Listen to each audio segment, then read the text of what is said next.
Vamos lá, então tá bom. Vou trazer o André Machado agora, professor e cofundador do Projeto 10%, conhecido como o Ogro de Wall Street. André, seja sempre muito bem-vindo à nossa programação. Muito obrigada pelo seu tempo, por estar aqui toda quarta-feira conosco, trazendo seu conhecimento. Muito bom dia. Bom dia, Paula. Bom dia, Hanna. Tudo bom com vocês? Tranquilo? Tudo ótimo. André, vamos começar. São vários assuntos, né? Mas eu queria trazer aqui, a gente deu uma Uhum. olhada aqui nas bolsas lá fora, né? Estão aí mais para um patamar negativo. A gente sabe que tem toda essa tensão aí por trás dessa questão entre Rússia e Ucrânia, apesar de Rússia já está dando sinais ali e afirmar que está retirando suas tropas. Ucrânia e Estados Unidos ainda não estão reconhecendo bem exatamente dessa forma, tentando, né, deixar essa tensão ainda um pouco mais no ar, apesar que eu já ouvi essa semana, viu, André, de um telespectador nosso que mora na Rússia, que diz que isso aí está muito forçado mais por parte dos Estados Unidos e da mídia para tentar desfocar um pouco a atenção da baixa popularidade do Biden, esse foi um ponto colocado por ele. Enfim, a Rússia tentando afirmar que não está querendo aí, talvez queira um acordo mais diplomático, está tentando tirar as tropas, mas a gente ainda não tem nem a OTAN, nem Estados Unidos, nem Ucrânia reconhecendo isso. A gente sabe que isso gera uma tensão também, de certa forma, mas a gente está vendo que as bolsas estão, né, neste momento lá fora operando negativamente, tem essa ata do FONC. O que você está olhando mais para hoje aí? O que você acha que pode ser o ponto de atenção para os nossos investidores que estão aqui nos acompanhando? Bom, uma das coisas que eu fiquei acompanhando, olhei de perto, né, foi um estudo que eu fiz de correlação entre mercados, né, que é uma coisa super importante, até por conta da discussão que passou a acontecer aí em redes sociais, por exemplo, de que a gente estaria mais ligado à China e não ao SP500, então por conta disso os descolamentos que a gente vem vendo, mas eu, na minha opinião, até, que me deu esse insight, foi até o Cabral, semana retrasada, e aí eu passei a fazer alguns estudos. Na verdade, se você olhar toda essa alta do Ibovespa que a gente vem tendo nas últimas semanas, né, desde esse fundo lá na região dos 100 mil pontos, a gente está coladíssimo nas commodities, né? Ou seja, petróleo e minério de ferro. Apesar dessa queda do minério de ferro futuro em Dalian, que chegou a mais de 20% nesses 3 dias, por conta da China ter dobrado a taxa de negociação, a tarifa de negociação, para evitar especulação, mas os analistas fundamentalistas comentam que enquanto não houver mudança nos fundamentos, né, de minério de ferro e aço, essa queda no futuro ela vai ser temporária, o minério de ferro voltaria a subir. Tanto é que Qingdao, onde tem minério de ferro à vista, a gente não teve essa queda que a gente viu no futuro em Dalian, mas a gente está falando aí de futuros para maio, estamos em fevereiro. Então, a gente está coladíssimo nas commodities, né? A gente teve aí uma devolução aí do petróleo por conta até da sinalização ontem da OTAN não, perdão, do Putin com o primeiro-ministro da Alemanha de que não, Putin não quer guerra, etc., que estaria saindo um acordo, né? Parece que a Ucrânia piscou primeiro, né? Ou seja, sinalizou que desistiria de entrar para a OTAN na segunda, e na terça, o principal interessado nisso, que é a Alemanha, saiu de lá dessa reunião bilateral, os dois juntos, falando que não vai ter guerra e que o Putin, perdão, a Covid me deixou desmemoriado, impressionante, que o Putin estaria retirando tropas. Mas o que deve acontecer nos próximos dias, eu acho que, pelo menos hoje, a gente deve ter um foco grande aí no Fed, por conta das apostas de meio ponto percentual, que já são majoritárias na CME. Na segunda-feira estavam em quase 60% a probabilidade de meio ponto de aumento em março pelo Fed. O Bullard tem sido bastante hawkish e outros membros do Fed também. Os principais bancos, né, o Citibank começou há quase um mês atrás, ou 3 semanas atrás, projetando 7 aumentos para esse ano, já tem instituições maiores projetando também 7 ou 8, né? Um deles foi JP Morgan na segunda-feira, semana passada. Ontem foi Goldman Sachs projetando aí 7 aumentos também, projetando inclusive 2,25 para o final do ano e até uma queda maior no SP projetando aí 3,900 para o final do ano.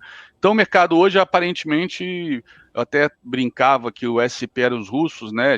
Eu sempre falava, a gente tem que combinar com os russos, para continuar subindo a gente tem que combinar com os russos. Agora tem os russos para valer na história, que foi essa crise da Ucrânia, que a princípio botaram água na fervura. Ainda há pouco, 8h01, saiu aqui no broadcast comentando que a OTAN disse que estava havendo aumento de tropas na fronteira. Então vai ficar esse news flow negativo, positivo, com relação à crise, que enquanto não tirar todo mundo da fronteira, ou enquanto não tiver um acordo assinado aí, multilateral, dizendo que a Ucrânia não entra para a OTAN, eu acho que isso aí pode voltar à tona mais vezes, né? Até porque está escrito na Constituição ucraniana o interesse de fazer parte da OTAN. Então teria que eles fazerem uma PEC deles lá para tirar essa cláusula e tranquilizar os russos. Agora, você comentou, por exemplo, do Biden, talvez está usando isso para tirar o foco, né? Todos os países, quando tem algum problema político, e normalmente inflação, né, um problema econômico que gera problemas políticos, porque corrói a renda da população, o pessoal parte para uma situação externa, né, arranjar um inimigo fora do país. Lembrando aí, por exemplo, da Argentina em 82, e aquela aventura, aquela lambança lá nas Malvinas, porque a inflação era hiperinflação. Então, né? Mas eu acho que os Estados Unidos fez isso, deu um tiro no pé, né? Porque no momento que o petróleo, e eles que são consumidores vorazes, né, de petróleo, é um tiro no próprio pé, estimular essa fervura aí via OTAN, via, sei lá, parceiros na Europa. Mas, enfim, o SP está caindo agora, deixa eu ver, está caindo... Deixa eu botar ele aqui, está caindo... Deixa eu mudar aqui minha aba. SP Futuro, né? Tá caindo agora 0,16, nada demais. Nasdaq Futuro 0,16 e euro subindo aí 0,06, né? DXY caindo. A Libra deu uma valorizada hoje, não sei se ainda continua em alta, por conta aí da inflação na Inglaterra, que saiu 5,5, né? Contra 5,4 em dezembro, então a de janeiro 5,5, não é nada demais, mas tá em tendência de alta. O próprio ministro das Finanças da Inglaterra falou de inflação a 7,25 lá para abril, daqui a 2 meses. Então a inflação continua sendo um problema global e as commodities são, além da desorganização que a gente ainda tem aí nas cadeias de suprimento, principalmente em frete marítimo, que subiu uma barbaridade do Covid para cá e que ainda não se normalizou, a gente tem uma inflação muito atrelada às commodities. E aí quando a gente olha, e aí eu vou compartilhar a tela com vocês, esse estudo que eu fiz em cima das commodities.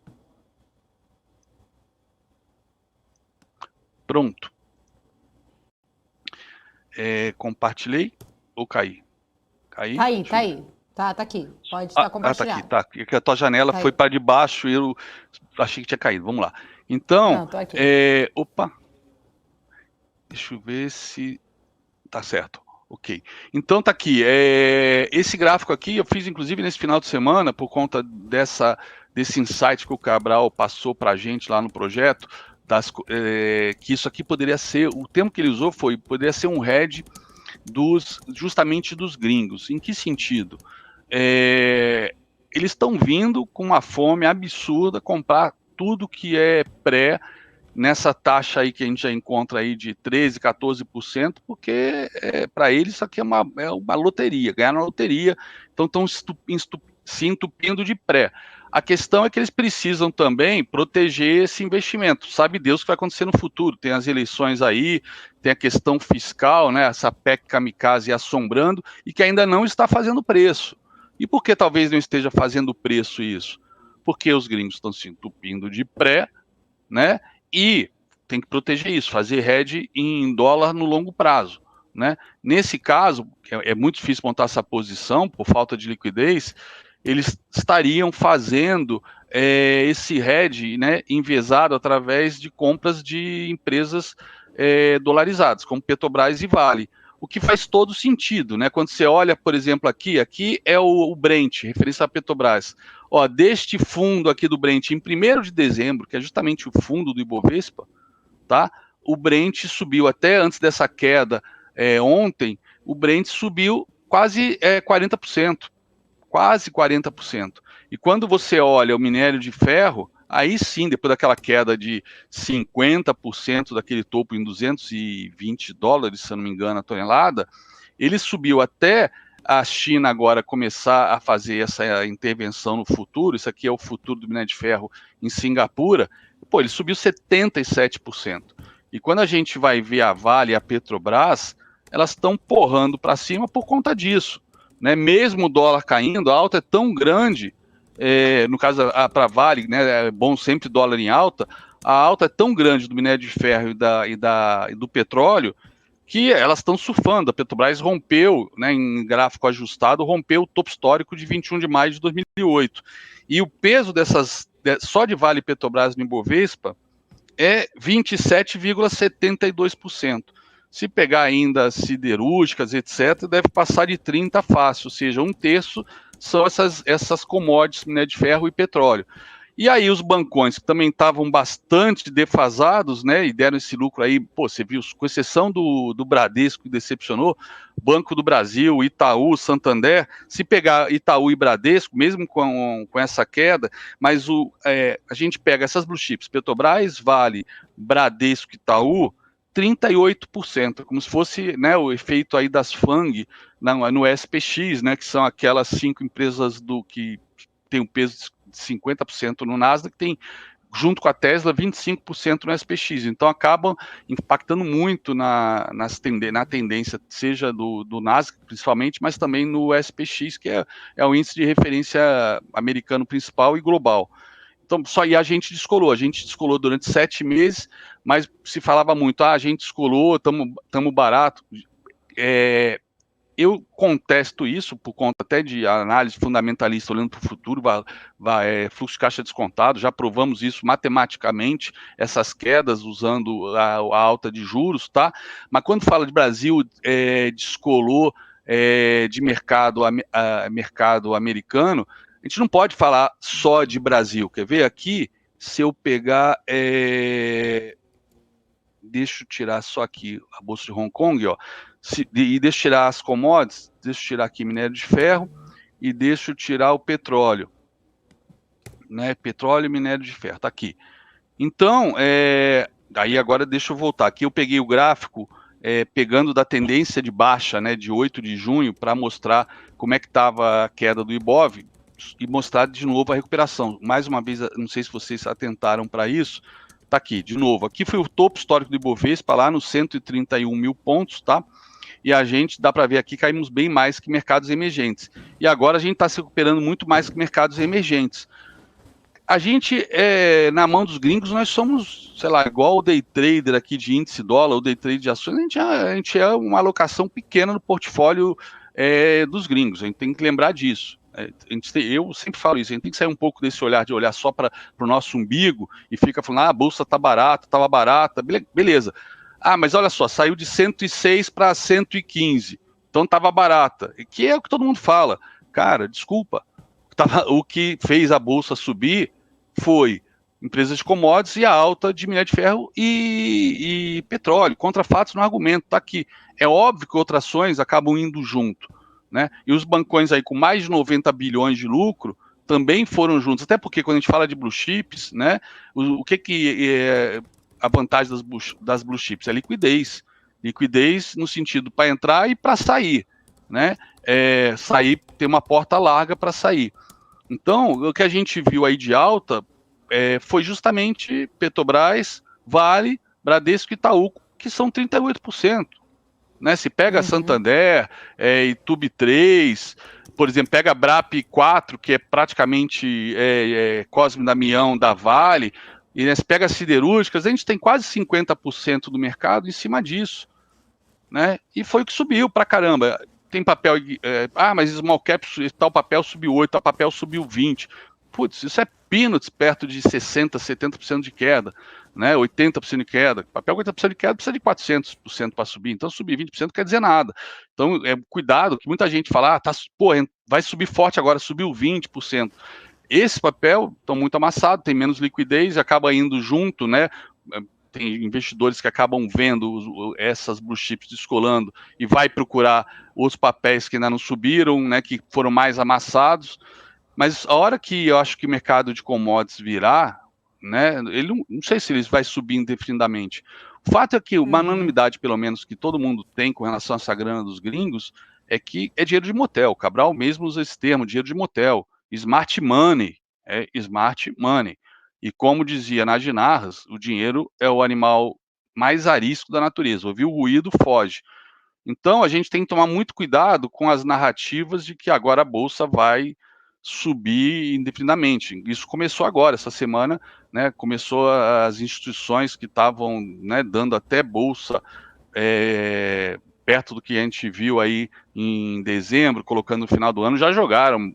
Vai romper 130, vai passar dos 120. Pode passar? Pode, mas é aquilo que a gente conversou semana passada. Eu acho que chegou num ponto que agora, para a gente continuar subindo, né, o SP tem que voltar a subir, e com isso, né, mas só vai subir se realmente tiver fundamentos para continuar subindo, e a gente sabe que esse aumento de taxa de juros no Fed vai mexer estruturalmente no mundo inteiro, com moedas, com bolsas, e o SP para continuar subindo, né, a economia continuar bombando, aí sim a gente pode ter a nossa bolsa até nesses patamares, mas não é o que a gente está projetando para o resto do ano lá fora. E aí, de novo, tem que combinar com os russos, que são os americanos agora, para continuar subindo. Então, só tirando o minério de ferro agora e trazendo agora um outro estudo super interessante, deixa eu ver se está aqui, se eu não... Um minuto antes? Que é isso com Petrobras e Vale. Oi. Não, só vou te interromper um segundinho, porque acabou de sair. Acabou de sair aqui, na verdade, acabaram de sair os dados de vendas do varejo lá dos Estados Unidos. Eu só para atualizar aqui o pessoal, rapidinho a gente já volta com você atualizando essa informação. As vendas do varejo subiram 3,8% lá nos Estados Unidos agora, né, referente ao mês de janeiro. Os dados foram divulgados agora, neste momento, só para atualizar todos vocês que estão aqui ligados à BMC News. Então, os números vieram 3,8% maior em janeiro na comparação mensal, de acordo com essas informações do Departamento de Comércio norte-americano. Ficou acima das projeções do mercado financeiro, que estavam apontando ali uma alta de 2,1. Então, ele veio 3,8, a previsão era alta de 2,1, e em dezembro, inclusive, o indicador havia caído 2,5%, conforme dados revisados. Já o núcleo de varejo exclui automóveis, combustíveis, materiais de construção, alimentação, saltou 3,3% no mesmo período. Eu volto aqui com o André Machado. André, desculpa te interromper, mas era só para a gente dar informação no momento em que ela saiu aqui das vendas do varejo, mas queria que você continuasse exatamente nessa sua linha de raciocínio. Aí você estava falando sobre essa questão do nosso aumento aí, né? Essa expectativa do nosso índice. E aí você tocou num ponto exatamente, acho que muito importante para a gente falar, porque a gente está vendo um aumento de fluxo estrangeiro aqui no nosso país, né? Esse aumento de fluxo estrangeiro e as próprias commodities sustentaram bem as altas que a gente viu do nosso Ibovespa, principalmente no mês de janeiro, mas aí você tocou num ponto muito importante. Hoje tem ata do FONC e tem essa possível, né, um possível aperto monetário por lá, depois dos dados do CPI americano que a gente viu mostrando uma inflação muito mais alta. A gente já sabe que o mercado tem esperado aí, talvez, de repente, um aumento maior, uma escalonada até maior de juros por lá. O quanto isso pode acabar atrapalhando, né, o nosso índice aqui? Será que esse fluxo estrangeiro que está aqui se sustenta se realmente tiver, né, toda essa questão de aumento de juros por lá? Lembrando que é um ano de volatilidade aqui no Brasil, temos eleições, temos, enfim, outros pontos aí também, né, que podem acabar pesando aqui para o nosso índice. Então, queria que você voltasse aí e pudesse concluir seu raciocínio. Bom, eu mexi rapidamente aqui no gráfico. Aqui a gente vê claramente, né, a Bolsa Americana, na linha azul, estou pegando em janeiro de 2021 até hoje, ou seja, ano passado inteiro e mais esse primeiro um mês e meio que a gente tem. Então, o que a gente vê, a Bovespa realmente ela caiu bem mais que o EWZ, né? Que o EWZ, perdão, que mercados emergentes. Mas mercados emergentes caíram como um todo. Caíram como um todo. Lá em maio do ano passado, o Banco Mundial e o FMI alertaram que o aumento de juros no Fed, que ainda nem tinha sido cogitado pelo Fed, eles ainda estavam insistindo na inflação transitória, né? Mas havia inflação global, e aí o Banco Mundial cogitou um aumento de juros pelo Fed, apesar do Fed na época estava negacionista, né? Um aumento de juros pelo Fed vai impactar fortemente os emergentes. E a gente já via, né, por exemplo, os títulos do Tesouro Americano, apesar do Fed o Fed estava negando essa inflação transitória, os yields do Tesouro Americano já vinham subindo, né? Já estavam subindo fortemente em janeiro, fevereiro, março, né? E depois recuaram um pouco, voltaram a subir agora já no segundo semestre e romperam o topo do ano passado, já bateram nos 2%, né? Semana passada. Então, o que acontece? Já houve um alerta que os mercados emergentes iriam sofrer com esse aumento da inflação, por quê? Não só eles teriam que aumentar suas taxas de juros para combater a inflação, mas o próprio Fed também teria que aumentar, Banco Central Europeu em algum momento, o Banco Central da Inglaterra, que já aumentou 2 vezes e já há apostas de um novo aumento na próxima reunião, até porque a inflação continua subindo, como eu falei, 7,25 previsto para abril pelo ministro das Finanças inglês. Então, só que esses países são desenvolvidos, né? Eles trabalharam aí anos com taxas de juro negativa, né? Durante o Covid, até antes já vinham trabalhando, no caso a Europa. Então, os mercados emergentes com aumento da taxa de juros, eles são bem mais arriscados, são países já muito endividados. Então, a gente vê aqui, por exemplo, que mercados emergentes, ao longo do primeiro semestre, ele estava andando de lado, enquanto a Bolsa Americana continuava subindo. E depois eles entraram numa tendência de baixa. E a gente teve uma tendência de baixa maior, justamente pela questão política e fiscal que a gente acompanhou no segundo semestre, que foi lamentável. Não adianta negar, né, a questão lá do 7 de setembro, né, tudo que aconteceu, todos os problemas fiscais que a gente teve e que parece que esse ano a gente vai continuar tendo, mas ainda não está sendo precificado pelo mercado. Quer dizer, até talvez o mercado esteja precificando institucionais e outros investidores nacionais saindo da bolsa, indo também para renda fixa, para pré, etc. Mas como para fluxo não tem argumentos, os gringos estão vindo desde de dezembro e janeiro comprando pra caramba, comprando o quê? Só commodities e também os bancões brasileiros que têm uma baita liquidez para sair. E as commodities não deixa de ser um hedge para essas posições, né, que eles têm em pré, enquanto eles ainda não travam aí com dólar futuro lá na frente, que é bem mais ilíquido do que o futuro agora para o próximo vencimento. Então a gente está vendo agora que esse fluxo todo, né, ainda estamos ainda abaixo, se for considerar em relação ao início do ano passado, ainda estamos abaixo de mercados emergentes, né, em geral, que a gente faz parte, aqui tem China e uma série de outros países, são quase 20 países, se eu não me engano, eu tinha essa lista. E se eu voltar aqui para pegar, por exemplo, só o início dessa alta que a gente teve, né, dezembro, dia 1º de dezembro foi o fundo Ibovespa, subiu, depois caiu de novo, foi até o fundo, voltou a subir, eu mostro o gráfico já já.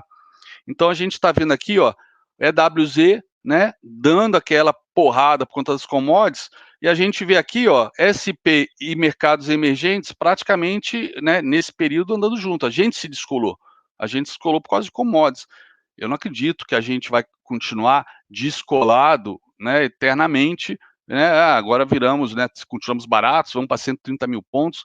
Pô, esse tipo de narrativa em ano eleitoral, né, desculpa a minha honestidade, eu acho quase criminosa ficar lá, agora entrar com essa narrativa, com toda essa perspectiva de aumento de juros pelo Fed, de até já passando aí, como o Goldman Sachs projetou ontem, 2,25 e projetou SP500 para o final do ano em 3,900. O SP500, se não me engano, está 4,400, deixa eu ver. SP tá 4.460, tá? Então a gente está falando aí de uma queda de 400 para 3.700, perdão. 3.700 a projeção do Goldman Sachs. Estamos falando de uma queda de 700 pontos. É mais de 15% de queda, né? E pegando aqui outras informações importantes. Deixa eu botar aqui no SP500, né? SP500, daquela pancada que deu, justamente quando o Fed começou a sinalizar ser mais hawkish, né, no início de janeiro, deu aquela pancada, ó, ele voltou, e aí agora falando de análise técnica pura e simples, né, e Fibonacci, sou completamente apaixonado e também com uma fé quase cega na funcionalidade disso, depois de 20 anos olhando os gráficos funcionando em cima dessas razões áureas. Ele foi cravar o 61,8 de toda essa queda, aí corrigiu, fez a mínima no 38,2, que ainda tinha a média 200 dando suporte, mas para mim o que segurou não foi a média 200, né? Aqui, por exemplo, média 200 super empinado e passou reto, né? Então foi a retração, foi lá no 61 de novo e perdeu a retração armando pivô de baixa. Praticamente, né, na segunda-feira, dizem que foi a brincadeira lá do presidente, o comediante ucraniano, ou comediante presidente ucraniano, que aí deu essa porrada para baixo, e aí quando veio desmentido que era uma piada, etc., voltou para cima. Os movimentos dos preços, eles vão ter sempre, né, depois de feitos, justificativas para isso ter acontecido. A beleza da análise técnica é que o preço desconta tudo e às vezes a gente não sabe porque está caindo, não sabe porque está subindo, mas lá na frente, depois que o movimento acontecer, a gente vai saber. Então, eu acho que nesse caso ela acaba sendo até mais eficiente, aí eu vou defender essa escola que eu sou estudioso há 20 anos, mais até eficiente que a análise fundamentalista nessas horas. Porque a análise fundamentalista está olhando para trás também, a análise técnica também está olhando para trás. Mas tem, né, tem esse viés de a gente olhar a tendência primária, secundária, terciária, e quem usa FIBO, né, projetar alvos, etc. E a análise fundamentalista olha para trás e, pô, e os próximos 5 anos? Né? O máximo que consegue fazer é, vamos projetar essa nova taxa de juros, trazer para o presente. Tá, mas qual é o impacto, por exemplo, de um Banco Central, como disse o Roberto Campos Neto, que queira levar para a recessão, para poder trazer de volta a credibilidade, porque está atrás da curva, que inclusive é um comentário que está acontecendo no mundo inteiro. O Fed está atrás da curva. Dependendo da ata de hoje, né, o mercado vai começar a aceitar que ele está atrás da curva, né, que ele percebeu que está atrás da curva e essas apostas para meio ponto vão aumentar cada vez mais e o mercado talvez ainda não tenha precificado meio ponto para março, de repente meio ponto, né, 1 ponto até julho, como o Bullard tem defendido. O mercado não tem precificado isso. Olhando aqui, por exemplo, petróleo, né, que voltando a subir agora, não sei se é por causa da OTAN ter comentado em algum canal, né, que as tropas aumentaram, inclusive, na Ucrânia, apesar do comentário de ambos ontem. Ou seja, é difícil agora saber quem está mentindo nessa história. Mas quando a gente olha, por exemplo, o crude, né, o WTI futuro, tá aqui, ó, ele foi cravar certinho o segundo alvo de fibra dessa perna de baixa. Cravou e recuou ontem. Mas foi ontem, foi por causa da Ucrânia, não, do Putin e o primeiro-ministro da Alemanha. Sempre vai ter uma razão para recuar, para avançar, como aqui. Aqui ele rompeu, fez pullback exatamente aqui nessa faixa de preço, $90, e foi lá nos 95 e recuou e hoje está subindo. Quando a gente olha já o Brent, né, está com outra dinâmica. Ele foi no primeiro alvo, ó, recuou, rompeu o segundo alvo e aí fez esse pullback, ou seja, está sinalizando $100, mesmo com a distensão que a gente viu ontem. Vai ter news flow, né, da OTAN, etc., né, tentando, se o Trump de repente o Putin deu essa recuada, tipo assim, pô, legal, o cara recuou, o cara não quer guerra, os Estados Unidos está tentando, né, vai tentar talvez a OTAN, como você falou, tentar mostrar que o cara não é santo. Enfim, esse news flow é muito ruim. Envolve o mundo inteiro de incertezas, como envolveu nas últimas semanas e puxou o petróleo lá para cima. Minério de ferro, né? que deu essa queda, ó, minério de ferro, ele foi praticamente aqui no alvo de 50% de toda a queda que ele teve, né? Toda essa queda que ele teve, recuperou praticamente 50%. Eu até eu tinha trabalhado antes, né? Estava trabalhando com este fundo aqui, tá? E aí, nesse caso, como perdeu esse falso rompimento deste fundo, que era a projeção dessa alta aqui para baixo, ó, tá aqui o fundo, acabei ajustando para cá, e aí com isso a gente trouxe algumas retrações aqui para perto, né? Ó, aqui deu essa segurada e depois rompeu, chegou quase no nível de 50, e aqui a gente quase perdeu ontem no futuro em Singapura, acabou se recuperando, batendo aqui na linha de tendência secundária de alta, que é essa média de 50, mas a primária continua sendo de baixa. Aqui a média de 200 está sendo baixa, ou seja, o minério de ferro tem projeção para ele voltar a 100 dólares a tonelada, ou seja, vai impactar, não tem como, vai impactar a Vale como impactou essa correção, né, que foi atenuada na Vale pela alta do dólar. Quando a gente fala de China, né, que teve desinflação do último mês para cá, que a gente acabou saindo números hoje, a China ela está em tendência de baixa, clara, né, e veio recuar até os 38%, mas ela ainda tem mais alvos para baixo. Vamos ver se ela tem que romper esse topo para voltar a subir, né? Mas ó, esse topo aqui foi nesse último fundo importante, então a gente tem projeções para baixo para a China ainda. Claro que mercado acionário caindo, ela pode vir com estímulos econômicos, ela está indo na contramão do mundo. Você falou do CPI americano, né? Ontem saiu o PPI. Era esperado que PPI é inflação ao produtor, como se fosse o IPA do nosso GPM. GPM é 60% o índice ao atacado que vai chegar no consumidor, né?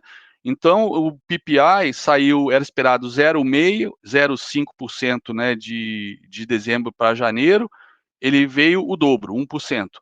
O núcleo era esperado 0,4%, ele veio 0,8, 0,9, se não me engano, o dobro também. Então, isso vai desembocar no consumidor mais lá na frente, essa alta do PPI, que na hora que saiu, pô, derreteu o SP500, mas aí depois recuperou tudo por conta dessa questão aí da distensão, né? Ou seja, o mercado ontem, quando abriu Nova York, deu foco na questão Rússia-Ucrânia. Mas o mercado americano, na minha opinião, vai dar o drive para a gente, né? Com esse aumento de juros, vai dar o drive para o mundo inteiro. O fato é que quando a gente fala de fluxo, o fluxo está vindo para commodities. Eu tinha falado com vocês na quarta-feira passada que meu alvo era 115 mil. Na sexta-feira foi quando bateu 115 mil e voltou na mesma hora. Passou, se eu não me engano, chegou a 114.900. Hoje está passando, veio buscar aqui a média móvel 200, que está descendente, ou seja, tendência primária de baixa. E já que a gente trabalhou, né, o FIBO de toda essa alta dos 93 a 131, né, depois que perde uma linha de tendência de alta, a gente pode também estar trabalhando com esse FIBO aqui, agora que rompeu a linha de tendência de baixa, tá? E neste caso, esse FIBO é extremamente importante para a gente acompanhando, para ver justamente a força dessa recuperação. Por exemplo, olha só aonde a gente está vendo, né, o índice bater agora. 50% é o local com maior probabilidade e a maior estatística do mercado apenas estar corrigindo uma grande perna, seja de alta ou de baixa, para depois retomar a tendência principal. Qual é a tendência principal? Média de 200. E está aqui, então, nível de 50 e a média de 200. E aqui ele foi no terceiro alvo, e aí, antes de eu projetar toda esta perna de baixa, né, como eu tenho essa retração importante aqui, uma coisa que eu faço, né, em casos como esse, antes de eu botar alvos lá em cima, que pode levar a gente a ter expectativa, não, vai até 118. Meus próximos alvos, usando essa perna de baixo, seria 118. Mas pegando esse primeiro alvo desta primeira perna de baixo, que foi o que rompeu o topo, E foi, inclusive, onde a gente deu entrada nas nossas operações, foi aqui, ó, rompeu este topo, pô, já não é mais tendência de baixa. Aí vamos esperar um pullback. Pô, no dia seguinte, por sorte, fez o pullback, veio testar esse topo, rompeu essa máxima, tivemos entrada. Então, tipo assim, a gente está posicionado comprado, né? E defendendo, e defendendo.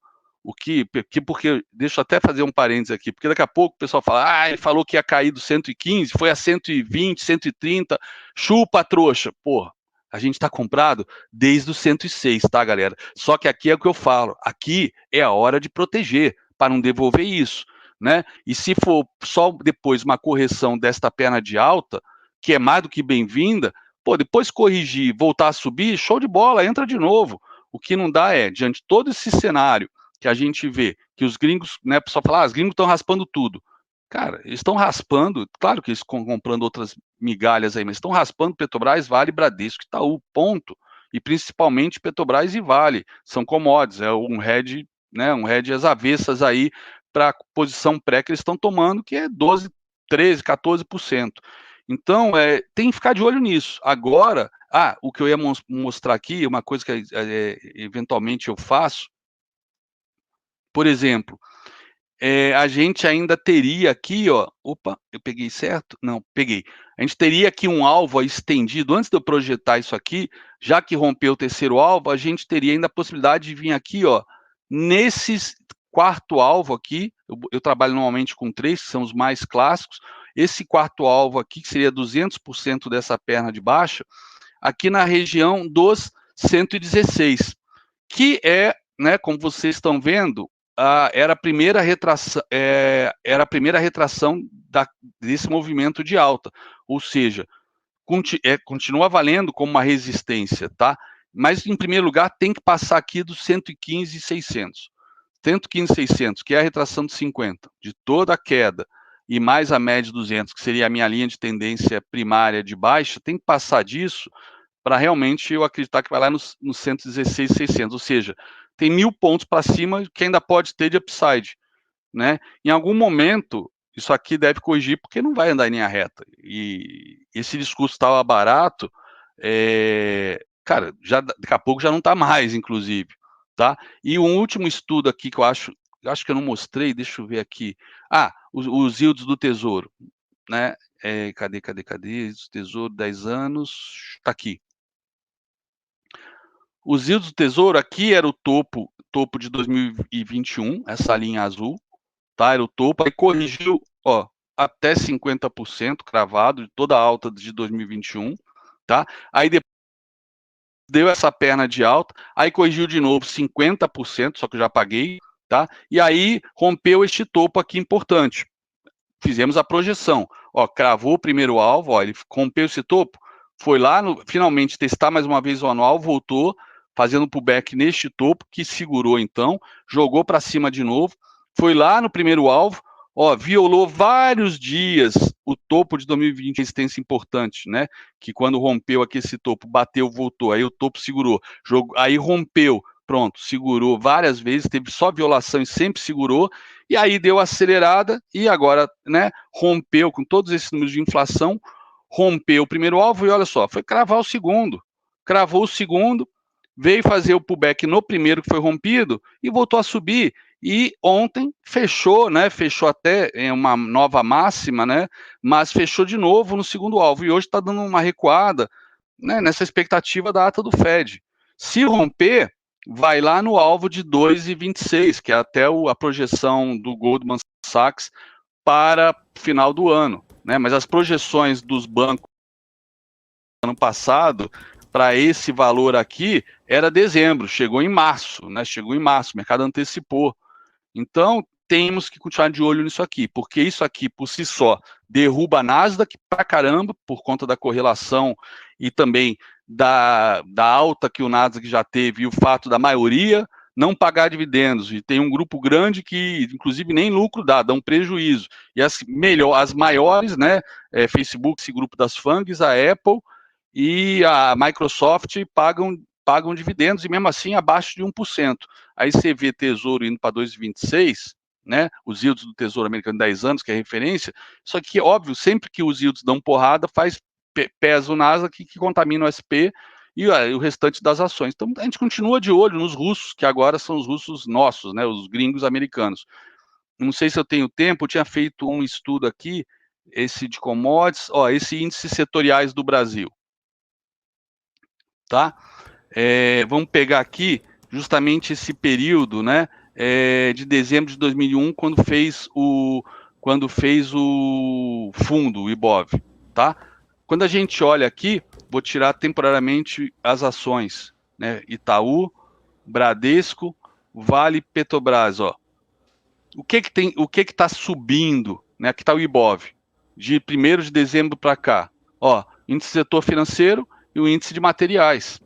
Índice de materiais. O resto está tudo super descontado, ou seja, comprovando esse fluxo aqui, né, não só em Petrobras e Vale, mas no restante do mercado. E aí, quando a gente bota aqui Petrobras e Vale, olha só, o que elas acumulam de 1º de dezembro para cá. Vale, 19% de alta. Petrobras, 13% de alta. 13% de alta, né? Ou seja, o índice de materiais está até abaixo do IBOV, 3,55, enquanto o IBOV está 6,80, né, de alta aqui nesse período aqui, tá em 1º de... Tá aqui 1º de dezembro, é isso? 1º de dezembro? Eu botei 8 de dezembro, só corrigir aqui. Estou acostumado a botar 8 de junho para ver a tendência. Ó, 1º de dezembro, agora sim. Pronto. Ô, André, posso te interromper um minuto? 28%, Petrobras 26%. Oi, pode? Claro. É que neste momento a gente está com imagens agora da reunião lá do Bolsonaro com o Vladimir Putin. Vamos só dar uma olhada aqui, eu já até convido você para acompanhar junto comigo. Vamos lá? Sim, claro. Espero que eles não estejam falando em russo, hein, gente? Vamos lá, não tem aqui hoje Rafael Lara para me ajudar, mas vamos ouvir. У нее накоплен уникальный опыт и есть не имеющие мировых аналогов технологии. Хорошими темпами продвигается сотрудничество в химической промышленности и производстве экологичной. Так, в 2021 году российские предприятия поставили на российский рынок почти 10 миллионов тонн удобрений на сумму порядка $3,5 миллиардов. Роскосмос и Бразильское космическое агентство работают над реализацией соглашения о сотрудничестве в области спутниковой группировки дистанционного зондирования Земли стран БРИКС. На территории Бразилии entre o presidente Jair Bolsonaro e Vladimir Putin, né? Neste momento a gente está ouvindo aí o Putin falando. Daqui a pouquinho vemos aí com Jair Bolsonaro. Eu não sei se o André Machado, que fala precisamos combinar com os russos, fala russo, André Machado? Deu para entender o que ele disse aí, por favor? Eu, particularmente, não entendi nada. Eu acho que ele deve ter falado, galera, isso aqui é jogo de pôquer para gente grande, né? Se você não achou o bobo ainda na mesa, é porque o bobo é você. Ele falou tudo isso em russo. Mas vamos esperar o Bolsonaro falar aí para ver se a gente consegue entender alguma coisa. Mas enquanto isso, André, vamos lá, só para a gente concluir rapidinho aí, então, para eu também não tomar seu tempo e não prender você aí. Vamos lá.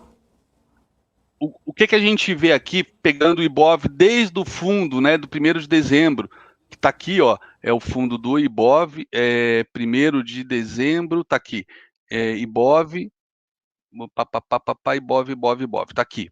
Tá? 1º de dezembro, ó. 1º de dezembro fez fundo, aí depois fez o fundo duplo 6 de janeiro e veio embora, tá? Então, pegando agora esse gráfico aqui, de repente até pegar de 1º de janeiro para cá, que aí tudo subiu, né? Vamos botar aqui, em vez de 1º de dezembro, 6 de janeiro, né? Que foi o fundo realmente, o segundo fundo. Go to, vamos lá, que aí pega SP500, ó. SP500 com essa forte queda, tá? E o que a gente vê aqui com tendência de alta forte, ó. Petrobras, setor financeiro, tá? Setor financeiro, Petrobras e Vale.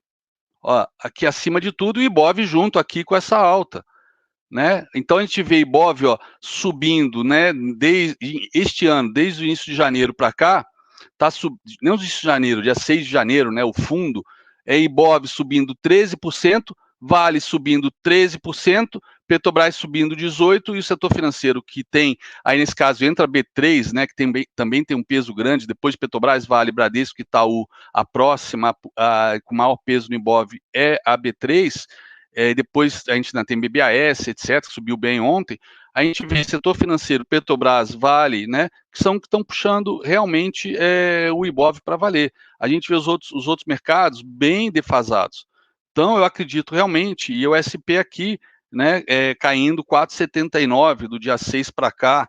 Então, eu acredito que toda essa alta que a gente está vendo do Ibov está sendo puxada pelas commodities, e que se houver reversão no petróleo, e se houver reversão no minério de ferro, vai depender também, claro, dos gringos, né, se eles já acabaram o head dele, ou se eles vão fazer um rotation aqui para ir para outros setores, mas depende do SP também ajudar. Tanto é que os outros setores estão indo no vácuo, mas não estão indo com a mesma força que foram os setores aí, Petrobras e Vale, né?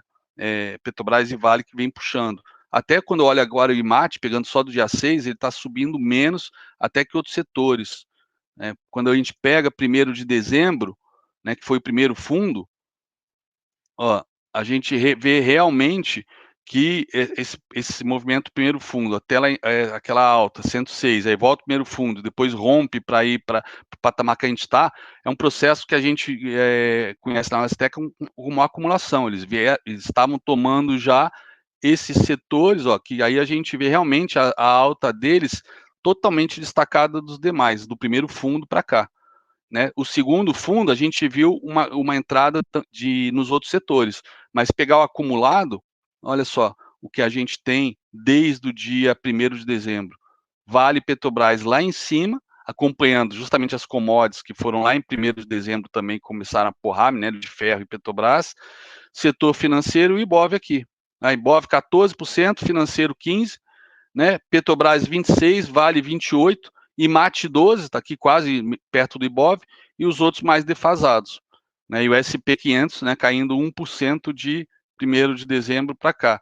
Ou seja, isso aqui tem que porrar para cima para levar o resto do mercado e dar fôlego para isso aqui continuar subindo. Essa é a minha, Maravilha. É o meu palpite, a minha sugestão. E os FIBOS aqui servindo também aí olhando a análise técnica, esquecendo tudo isso que eu falei, ó, 50%.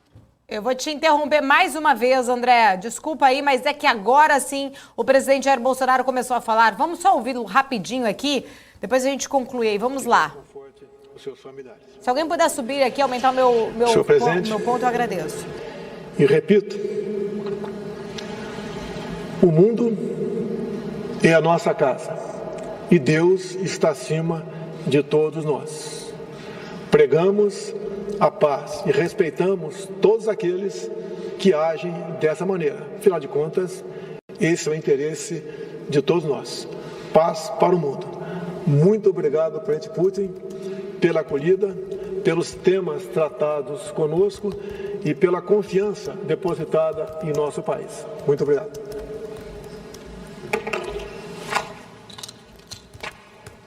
Tá aí, então, imagens, né? Os dois se cumprimentam agora, logo ao fim desta reunião, que, como disse o presidente Jair Bolsonaro, durou aí cerca de 2 horas. O presidente Vladimir Putin, o presidente russo Vladimir Putin começou aí primeiro, né, nesse discurso, naquele momento ele estava falando em russo, a gente já tem aqui algumas traduções do que foi dito. Ele disse que essas conversas marcaram profundamente a relação entre Brasil e Rússia, ele reconheceu a eficácia de conselhos empresariais de Rússia e Brasil. O Putin também disse que Bolsonaro vai se reunir mais tarde novamente com Bolsonaro e também com empresários desses conselhos. Putin disse que em 2021 as empresas russas enviaram ao Brasil quase 10 mil toneladas de fertilizantes, e esse foi um ponto, inclusive eu estou olhando aqui porque eu fui anotando tudo que o Bolsonaro estava dizendo ali, e esse foi um ponto, né, onde o presidente Jair Bolsonaro, ele realmente bateu ali, ele trouxe falando, né, que nesse encontro eles conversaram bastante, né, sobre vários assuntos, constatamos toda essa questão da retomada do comércio, falou que aí o Brasil conseguiu recuperar níveis pré-pandemia, disse que o Brasil tem uma potência muito grande no agronegócio e que esse interesse do comércio de fertilizantes, né, é muito importante para as duas economias. Notamos que eles, russos, eles têm interesse em plantas brasileiras também para a questão de produtos de origem animal. Falou bastante sobre essa questão também, falou que eles notaram, né, principalmente que existem ali no campo de energia amplas oportunidades para ampliar aí exatamente esses assuntos relacionados a gás, petróleos e derivados. Falou que desejamos muito aprofundar os diálogos em questão da exploração às águas profundas, disse que também existe um interesse em reatores nucleares. Alguns países questionaram a Amazônia naquela época e como patrimônio mundial, né, e o único que nos apoiou aí teria sido Vladimir Putin. Inclusive Jair Bolsonaro fez aí um agradecimento em público, dizendo muito obrigado pela essa intervenção ao lado do Brasil em relação a isso. Ele falou também muito que há uma grande possível aliança voltada para a parte tecnológica, biotecnologia, inteligência artificial, também pesquisa no campo da saúde. E aí a gente vê, né, no finalzinho ele falando um pouco sobre a questão do meio ambiente, Brasil e Rússia, que abrigam os maiores territórios florestais do mundo, né, que a nossa matriz energética corresponde aí a 85% das fontes de energias renováveis.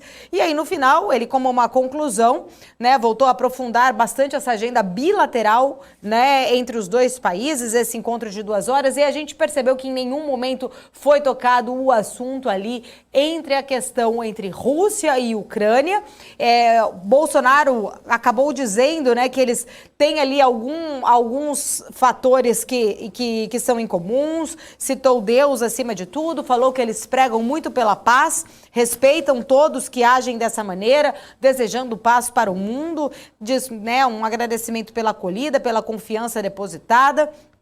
E ele, mais uma vez, colocou ali, né, no final, essa importância desse acordo entre Brasil e Rússia para essas questões. Em nenhum momento os dois presidentes acabaram tocando nessa questão geopolítica entre Brasil e entre Rússia e Ucrânia, que tem preocupado o mundo todo por toda a questão do petróleo e do fornecimento do petróleo. Hoje pela manhã o próprio Vladimir Putin havia anunciado a retirada de tropas da região ali, onde estava, né, todas as tropas colocadas na Crimeia, ali naquela fronteira com a Ucrânia. A OTAN, Estados Unidos não reconheceram essa retirada, diz que as tensões continuam, mas nesse encontro agora entre Vladimir Putin e Jair Bolsonaro, esse tema, pelo menos nessa coletiva aí, nesse depoimento à imprensa, não foi colocado, né? Não sabemos se na reunião particular que eles tiveram isso veio à tona ou não, mas pelo menos, segundo o próprio Itamaraty, o presidente Jair Bolsonaro já havia sido, né, informado que não seria de bom tom entrar nessa questão, que isso poderia trazer alguns problemas, inclusive aqui para a gente, como, né, como os brasileiros como um todo. Bom, eu vou só voltar ali para me despedir do André Machado, a gente já está com o tempo bastante estourado aqui, acabamos entrando nessa questão, não podíamos deixar de trazer essa cobertura. Ô André, só para você concluir aí rapidamente, desculpa ter te interrompido, a gente já está com o tempo estourado, mas era bem importante a gente ouvir aí a declaração do Bolsonaro. Queria que você concluísse aí só para a gente se despedir. Tá bom. Primeiramente eu achei a participação dele agora, o discurso dele bem bacana, bem positivo, bem diplomaticamente correto, né? Não trouxe nenhum Kinder Ovo aí de surpresa. Mas saiu o varejo, quanto a gente estava vendo no varejo, subiu 3,8 em janeiro e o consenso era 2,1. Preço de importação subiu 2% em janeiro, o consenso era 1,2. E aí, depois, diante desses números que estão mostrando aí que realmente o varejo, né, subindo as vendas no varejo, isso traz inflação, subindo o preço de importação, isso traz inflação. E aí a gente já vê agora o SP e o Nasdaq que estavam caindo aí 0,6, a última vez que a gente olhou aqui no programa, já caindo aí o SP 0,50, a Nasdaq estava caindo 0,71, agora cai 0,64, né? E isso aí já começou a contaminar o Ibovespa. O Ibovespa agora subindo 0,35, estava com uma alta maior, e o Ibovespa, nesse caso, deixou aqui, está deixando aqui um padrão feio para o dia de hoje, né? Que é o quê? Ele está bateu na retração de 50 e está vindo fechar abaixo da 200. E olhando o Nasdaq, que sempre impacta bastante aí o SP500, ó, isso aqui ele está em tendência de baixa terciária, tendência de baixa secundária, terciária, e a primária ele perdeu, veio testar e fez um pivô de baixa abaixo dela, que é o cenário mais seguro para operar uma reversão de tendência primária. Então, para mim, mercado americano deve continuar corrigindo e a gente talvez, né, provavelmente vai perder fôlego a qualquer momento. A torneira aí do fluxo deve ser fechada por parte dos gringos em algum momento aí, se já não está começando eles a parar aos poucos. Apesar do fluxo ter aumentado aí bastante nos últimos, chegou a 3 bi aí um dia, mas eu acho que o último dia deu uma recuada, 1 e pouco, né? Temos que acompanhar esse fluxo aí, mas eu acho que a gente está no finalzinho do movimento. Né, no finalzinho do movimento. Então, é para a galera proteger e não ficar achando que, vamos para 120, 130. Se for, show de bola, porque está comprado. A gente está comprado desde esse pullback aqui no 106. Agora, 10 mil pontos para cima, porra, é para proteger, né? Não é para agora ficar puta, o mundo é cor-de-rosa, vamos voltar para 130 mil pontos até o meio do ano. Esquece, galera. Vamos botar pé no chão. Quem está comprado, comprou na reversão aqui embaixo, show de bola. Agora é proteger o lucro, beleza? Maravilha. Valeu, Paula, André, obrigado. Quero agradecer, obrigada. Sempre estamos aqui, até quarta que vem. Um beijo enorme para você, obrigada aí pelas explicações. Tchau, tchau. Um grande beijo para você e para todo o time BMC. Tchau, tchau. Obrigada, tchau, tchau.